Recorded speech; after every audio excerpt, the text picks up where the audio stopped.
dans Matthieu 18.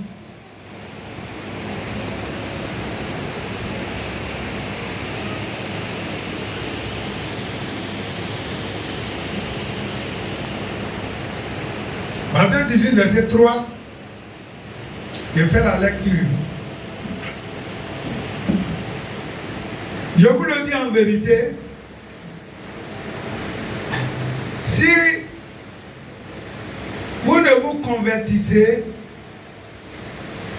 et si vous ne devenez comme les petits enfants, vous n'entrerez pas dans le royaume des cieux. Quelqu'un a une autre version? Jean 12.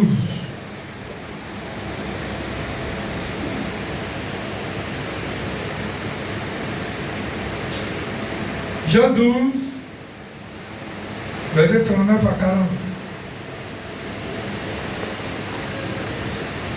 Jésus dit, non, attends. Aussi ne pouvait-il croire, parce qu'Ésaïe a dit encore, il a aveuglé leurs yeux, il a endurci leur cœur, de peur qu'ils ne voient des yeux, qu'ils ne comprennent du cœur, qu'ils ne se convertissent et que je les guérisse. C'est fort, hein? Je me demande si les gens comprennent ça. Je reprends. Pas la cécité, hein, qu'on voit là, oui.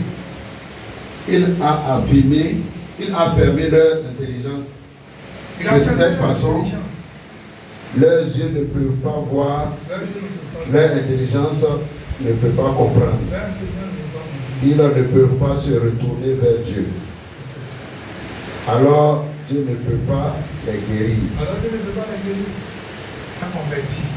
Si on ne te convertit pas comme les petits enfants, je prends toujours les exemples des enfants ici. Vous voyez les enfants là, quand Dieu prend les enfants pour nous enseigner, les exemples des enfants pour nous enseigner, avec les enfants, il n'y a pas de rancune. Un enfant là, deux enfants vont faire palabre tout de suite. On a à cause de ça, leurs parents sont en train de faire palabre. Mais tout de suite là, si l'enfant a la nourriture, il va prendre, il va aller vers son ami là, il va manger. C'est qu'il faut dire que c'est faux. Il ne va pas dire non, hier tu m'as frappé, donc je ne te donne pas ma nourriture aussi. Les enfants qui font ça, ils ont le sens du partage. Ils n'ont pas de rancune dans leur cœur. Ouais, ce matin, je parlais de rancune, je parlais de ceci, cela, amertume, non. Les enfants n'ont pas ce genre de choses là. Ils n'ont pas ça. Pourquoi tu dis qu'il y a beaucoup d'enfants aujourd'hui? Quand nous venons de lire là, les gens disent, il a fait exprès, il a aveuglé leur cœur. Il a aveuglé leur intelligence pour ne pas qu'ils comprennent. Parce que s'ils comprennent, s'ils changent, Dieu dit il va les guérir. Donc, pour ne pas que les gens changent et qu'ils soient guéris là, Dieu les laisse dans cet état-là. Pour ne pas qu'ils changent, pour que Dieu les guérisse, il endurcit leur cœur. C'est comme s'ils sont aveuglés, ils ne comprennent rien. Vous savez, il y a des gens comme ça. C'est pas ce message du matin de la conversion. La conversion, c'est quoi? C'est l'action de se tourner vers Dieu. Ou de revenir à lui. La conversion, c'est différent de la repentance. La repentance, là, tu peux déjà accepter le Seigneur. Et puis tu peux tomber. Tu peux faire un faux pas. Et puis tu te répands pour te relever. Mais la conversion, là, c'est l'action de se tourner vers Dieu. C'est-à-dire que tu n'as pas tourné vers Dieu avant. Donc tu tournes vers Dieu. Donc c'est un retournement intérieur. Et intérieur vers Dieu. Impliquant une foi active en Jésus-Christ. Quand on dit retournement intérieur, là, ça veut dire que notre intérieur doit changer. Mais notre apparence aussi doit changer. Quelqu'un ne peut pas dire, je suis devenu, tu es tourné vers Dieu, je suis devenu converti aujourd'hui, et puis tu vas venir avec culotte, ou bien avec les femmes là, elles ont porté quoi là, les habits sexy pour venir à l'église. Non. Donc, le retournement, c'est l'intérieur. Et naturellement, l'intérieur là joue sur l'extérieur. Alléluia. Ça implique quoi? Une foi active en Jésus-Christ. Donc ne consiste pas seulement en signe intérieur de tristesse. Vous dites non, la dame de le voir, oui, le fait de le voir en signe intérieur de tristesse, de changement de comportement. Mais il faudrait que ça soit intérieur. Vous voyez dans l'Ancien Testament, quand quelqu'un pêche et qu'on vient lui dire, il prend un sac, il peut mettre un sac sur lui. Ça c'est le changement intérieur. Mais intérieurement là, il faut que la situation change. Donc c'est un véritable retour à Dieu. C'est-à-dire où on était avant là. C'est-à-dire on nous annonce l'évangile. Et puis on prend le temps, on dit bon, je vais revenir à Dieu. Je vais laisser mes fétiches. Je vais laisser mes marabouts. Les marabouts que je fréquentais avant. Les fétiches que je faisais avant. Les sacrifices, je me levais à 3 heures, aller sur les carrefours. Je ne fais plus tout ça là. Les gris-gris que je portais, je vais abandonner tout ça. Et puis je vais me tourner vers Dieu. Le Créateur, le Sauveur, seul. Je vais l'avoir seul, comme mon Seigneur et mon Sauveur personnel. Alléluia. Donc ça implique un réel changement intérieur. Et je l'ai dit. Ça dit intérieurement, on doit avoir ça. Et une recherche sincère du Seigneur. On doit voir en toi quelqu'un qui recherche le Seigneur véritablement. La conversion là, ce n'est pas une histoire de suis chef du village. Donc quand je viens à l'église, là, je suis chef du village à l'église. Non. Comme tu es chef du village, donc quand je viens à l'église, on va dire non, comme tu es chef du village, il faut qu'on le mette bien. Non. Mais on va dire comme il est député, ou bien non, il est professeur, ou bien comme il est enseignant, quand il vient à l'église, il faut qu'on lui dise d'enseigner, il va enseigner à l'église. Non. C'est pas la Bible que quand Nicodème allait voir Jésus de nuit, il allait voir Jésus, il a rien entretien à Jésus. Il dit, ah, Jésus veut te voir. Alors, ce que toi tu fais là, si ce n'est pas Dieu qui t'a envoyé là, c'est pas possible. Mais comment moi je peux faire pour hériter le ciel? Et Jésus va lui dire que tu n'es pas converti, tu ne veux pas voir le ciel. Il dit, mais il va être converti comment? Moi, je suis déjà vieux. Jésus prend le thème de nouvelle naissance. Il dit, comment ça? Je ne veux pas rentrer dans le sein de ma mère. Alors, je lui dis, si il est né de nouveau. Il dit, je ne veux pas rentrer dans le sein de ma mère, sortir encore, tout ça. Il dit, non, ce n'est pas une histoire de rentrer dans le sein de ta mère. C'est une histoire de naître de d'eau et d'esprit. Mais on dit qu'on est déjà docteur de la loi. En temps normal, là, on a dit, comme tu es déjà docteur même, c'est pas compliqué. Dès que tu arrives à l'église, on te met parmi les pasteurs, parmi les docteurs. Non, c'est pas comme ça. C'est ça qui fait que beaucoup ne sont pas convertis. L'église, aujourd'hui, le problème qu'on a, c'est le problème de conversion. Les gens ne sont pas convertis. Les gens, leurs pratiques qu'ils font dans le monde, quand ils arrivent à l'église, ils veulent faire les mêmes pratiques. À l'église, là, si tu es dans le monde, tu es général, ou tu es quoi, tu es colonel, tu es quoi. Mais quand tu arrives à l'église, là, tu t'assois avec le peuple. Il n'y a pas une histoire de grâce, on n'est pas dans l'armée. Est-ce que quelqu'un me suit? Maintenant qu'on n'a pas compris ça, le comportement qu'on a dans le monde là, on prend et puis on veut venir faire ça à l'église. Ça veut dire qu'on a des problèmes à l'église. Et c'est pourquoi vous voyez la plupart des églises on a des problèmes, parce qu'on a nommé des diacres sans réellement que ces diacres soient convertis. Et quand ils deviennent diables dans l'église. Et puis ils en mettent les hommes de Dieu.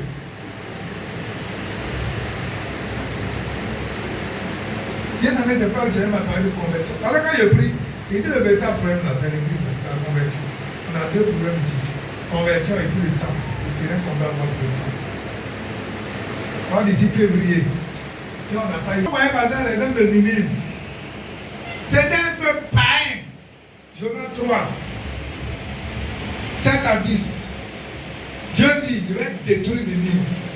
Et puis il envoie Jonas. Jonas dit, il ne va pas. Mais après quand Jonas s'en va, qu'il annonce, la Bible dit depuis le roi jusqu'aux animaux, tout le monde est tout converti. Ça veut dire qu'ils ont changé leur façon de vivre. Et puis ils se sont retrouvés vers Dieu. C'est ça qu'on appelle la conversion. Tu vois, il y a de faire une expérience aujourd'hui pour que tu comprennes. Il y a de l'eau là, approche.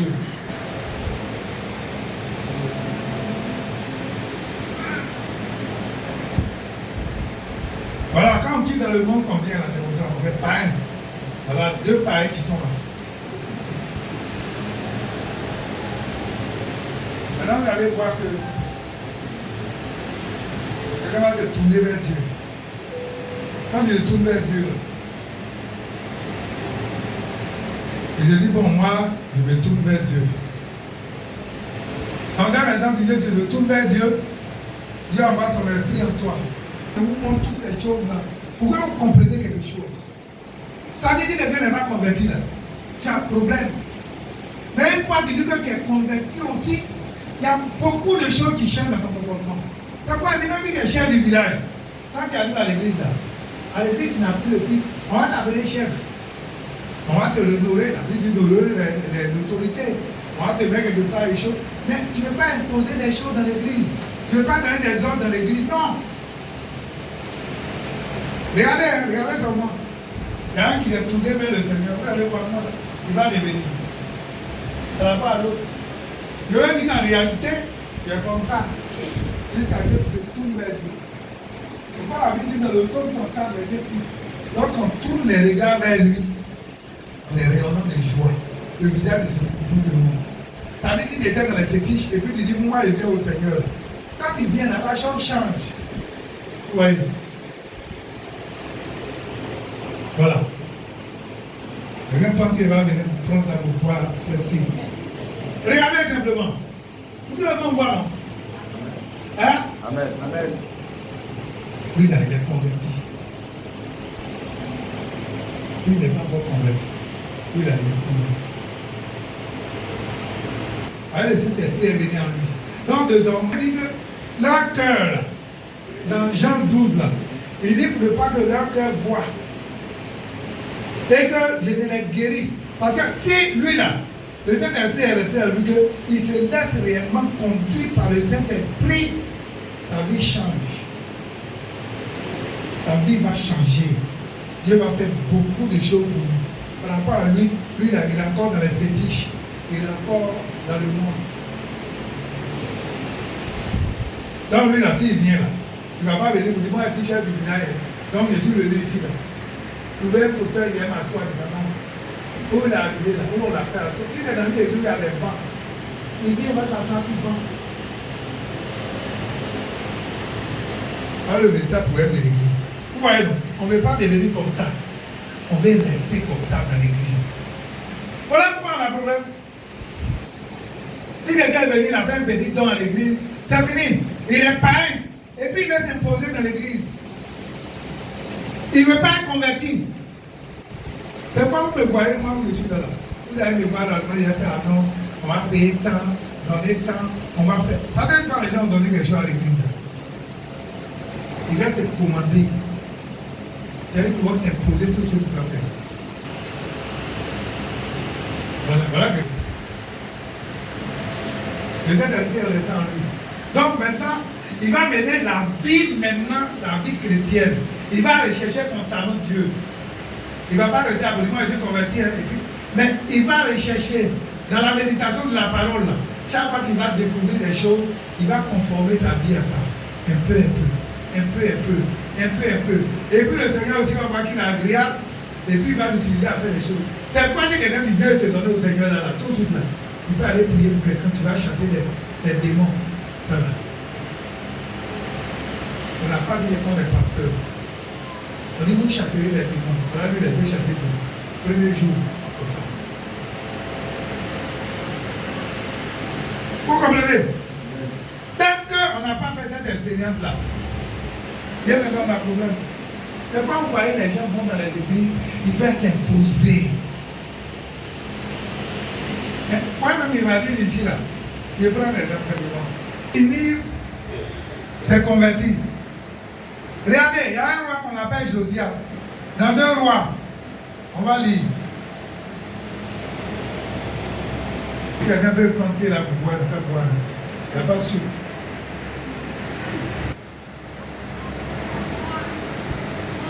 Verset 25. Vous voyez, voici ce que le Seigneur nous dit là-bas. Il n'y eut point de roi qui, comme lui, revint à l'Éternel de tout son cœur, de toute son âme et de toute sa force, selon toute la loi de Moïse. Et après lui, il n'en a point paru de semblable. Vous voyez, voilà où on prend son exemple. Parce qu'il a été converti, c'est converti. Manassé, 2 Chroniques 32, 33.